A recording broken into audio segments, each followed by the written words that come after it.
বাগদার গাদপুকুরে রীতিমতো বিজেপি প্রার্থীর কলার ধরে ফেলতে চাইলেন একজন, কাঁচ ভাঙা।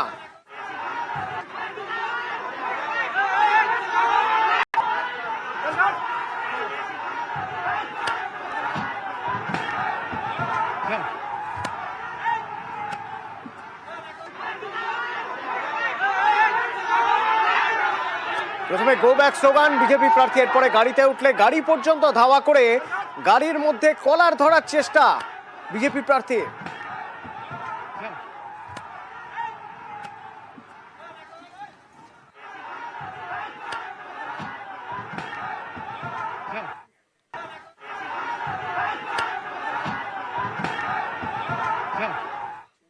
উজ্জ্বল প্রতিনিধি আমার সঙ্গে রয়েছেন। উজ্জ্বল, শোনা যাচ্ছে উজ্জ্বল, আমরা দেখছি যে এমনই অবস্থা, প্রথমে তাকে গো ব্যাক স্লোগান, গাড়িতে উঠে বিজেপি প্রার্থী যখন যাচ্ছেন রীতিমতো একজন তার কলার ধরে ফেলতে চাইলেন। কেন এত রোষ, কি হয়েছিল? আক্রান্ত প্রার্থী এবং সংবাদ মাধ্যমে আক্রান্ত হয়েছে যেভাবে ওই ঘটনাটা ঘটেছে এবং তারপরে ছাপ্পা ভোটের যে অভিযোগ, সেই অভিযোগের পরেই কিন্তু সেখানে পৌঁছেছিল প্রার্থী, সঙ্গে সংবাদ মাধ্যমে সেখানে উপস্থিত ছিল এবং তারপরেই কিন্তু ব্যাপক উত্তেজনা হয়, উত্তপ্ত পরিস্থিতির সৃষ্টি হয় এবং তারপরেই কিন্তু প্রার্থীকে ঘিরে গো ব্যাক স্লোগান দেওয়া হয় এবং গো ব্যাক স্লোগান হওয়ার পর থেকেই কিন্তু আক্রমণ শুরু হয়।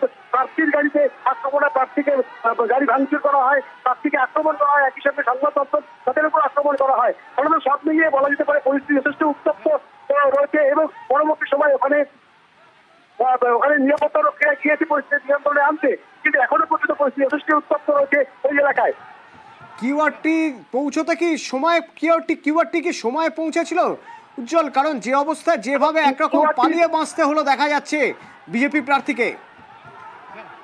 কিউআরটির যে ইউনিট পৌঁছেছে সেটা যথেষ্ট পরিমাণে ছিল না, কারণ ওখানে সংখ্যায় মত যত ছিল এই তুলনায় কিন্তু কিউআরটির সংখ্যা খুবই কম ছিল, কারণ একটি মাত্র ইউনিট ছিল এবং তার পরবর্তী সময় আরো বেশ কিছু ইউনিটের রিকোয়ারমেন্ট হয়, সেই ইউনিট কিন্তু ইতিমধ্যেই সেই গন্তব্যের দিকে যাত্রা শুরু করে দিয়েছে। ফলত এখনো পর্যন্ত এখানে পরিস্থিতি উত্তপ্ত রয়েছে, যদিও নির্বাচন প্রক্রিয়া আবার শুরু হয়েছে বলে কিন্তু জানা যাচ্ছে।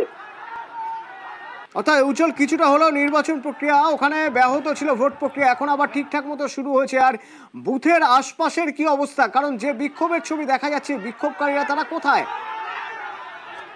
বিক্ষোভকারীরা এলাকাতেই রয়েছে, ওই বিক্ষোভকারীরা ওই যে যেখানে নির্বাচন কেন্দ্র ছিল সেই নির্বাচন কেন্দ্রের মধ্যে তারা পৌঁছে দিয়েছিল এবং চারপাশে অর্থাৎ ওখানে বেশ কিছু জায়গা রয়েছে সেখানে কিন্তু অনেকটা জমায়েত করে রয়েছে, এখনো পর্যন্ত অনেকটা দূর পর্যন্ত সেখানে জমায়েত রয়েছে বলে কিন্তু খবর এবং যার ফলে ওই এলাকায় উত্তপ্ত রয়েছে। ফলত ওখানে যদি এখনো পর্যন্ত কিউআরটি এসে ওই জমায়েত না চালাতে পারে তাহলে কিন্তু যে সুষ্ঠু নির্বাচনের কথা বলা হচ্ছে সেই এলাকাতে তো অসভ্য বলে কিন্তু অসভ্য অপরাধ করা হচ্ছে। এলাকার মধ্যে সেরকমই বলছে যে ওখান থেকে এখনো পর্যন্ত যে মত রয়েছে সেই মতকে সরানোর জন্য দ্রুত কিউআরটি সেখানে পৌঁছে দেওয়া উচিত, তার কারণ একটা ইউনিটের পক্ষে তো সম্ভব হবে না, আরো বেশ কয়েকটি ইউনিট সেখানে ইতিমধ্যেই রওনা দিচ্ছে বলে জানতে পারা যাচ্ছে। ধন্যবাদ।